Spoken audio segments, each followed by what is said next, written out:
ओम शांति। हम इस वक्त मौजूद है ब्रह्मा कुमारीज के शांतिवन परिसर में और उसमें भी एक विशेष स्थल शक्ति स्थल पर जो कि आदरणीय दादी जानकी जी की यादगार हैं, वहाँ पे हम उपस्थित हैं। और हमारे बीच में एक बहन है जो मुंबई से पधारी है और वो भी इस संस्था से कनेक्टेड है। सीधे रुख करते हैं उस बहन का।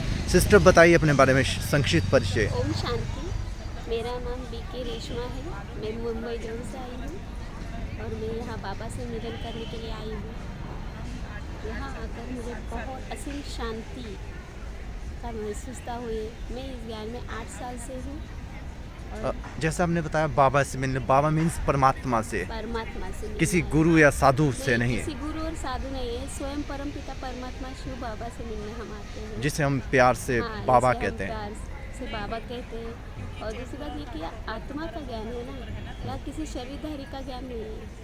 जो है वो आत्मा परमपिता परमात्मा का है, वो हमें महसूस होती है। वो जिनको हम तलाश थी वो मुझे मिल गया। सिस्टर तो आप ये बताइए कि इस संस्था में आपका आना कैसे हुआ, कैसे आप इस संस्था के परिचय में आए? इस संस्था से परिचय थी कि मेरी मम्मी पापा सब उनको पहले ज्ञान मिला, उन्होंने मुझे बताया, मुझे मिला, तो मैं तुरंत सेंटर पे जाके ज्वाइन हो चुकी और वह से 8 साल से ये चालू है। इस ज्ञान में आने से आपके जीवन में कुछ परिवर्तन हुआ हो, वो थोड़ा सा आप शेयर कीजिए। कि मेरी जो छोटी छोटी प्रॉब्लम्स थे वो सॉल्व होते चले गए। और फिर इतने कि घर में भी परिवर्तन हो चुका। घर में सास ससुर सब ज्ञान में आ गए। धीरे धीरे धीरे सिर्फ बाबा से मैं बातें करती थी और वो हो जाता था, मुझे भी पता नहीं पड़ता था, लेकिन वो घर में जाके देखती थी तो हो जाता था। हर रोज़ की मुरली योग तपस्या से बहुत जीवन मेरा सुखमय। ये जो आप बार बार एक मुरली शब्द यूज़ कर रहे हैं, आप बताइए क्या है ये मुरली, क्या चीज़? मुरली जो है वो भगवान ने लिखी हुई है, स्वयं भगवान ने आके ये लिखी हुई है। ये ब्रह्मातन द्वारा मुरली लिखी हुई है। अच्छा, मतलब जो परमात्मा निराकार परमात्मा ब्रह्मा के मुख से जो बातें हाँ, बताते हैं, जो महावाक्य उच्चारित करते हैं, उसे ही मुरली कहा जाता मुरली कहा है। जाता है। बिल्कुल। ये मुरली बहुत प्रेममय रहती है। मुरली से ही जीवन में हमारे बहुत परिवर्तन हुआ है। हर रोज़ हमें कैसे रहना है, कैसे चलना है, तो बहुत बड़ी समझ आ जाती है हमें। तो ये आप जो मुरली है ये आप डेली सुनते हो? हाँ, मैं कि कभी मिस हो जाती है कि काम धंधे में इतना उलझ के ऐसा? नहीं, वो डेली रहती है।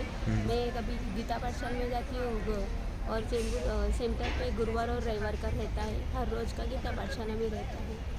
घर में भी गीता पाठशाला है।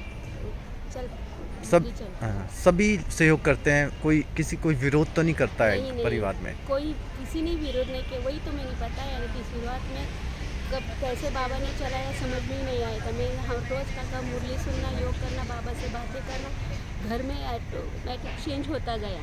और धीरे धीरे सब ज्ञान में आ गए। पति बच्चे यादव है और एक शिव बाबा मेरा बेटा है, दूसरा है सास ससुर सब ज्ञान में है, और मम्मी पापा के घर के तो सभी ज्ञान में है। सिस्टर उन लोगों के लिए जो अभी तक भी जिन्हें सत्य ज्ञान नहीं है पता, या इस ऑर्गेनाइजेशन के बारे में ज़्यादा पता नहीं है और भगवान के कार्य के बारे में कुछ नहीं जानते हैं, टेंशन में है, स्ट्रेस में है, उनके लिए आप कोई मैसेज देना चाहें? उनके में तो यही कहूँगी, आप जाके 7 डेज़ कोर्स करना, नहीं तो नहीं जम रहा तो मोबाइल पे आप बीके शिवानी का सिस्टर जी का सुनना। बहुत ही जीवन में परिवर्तन है और आपका जीवन बहुत ही खुशहाल हो जाएगा। Thank you sister. ओम शांति।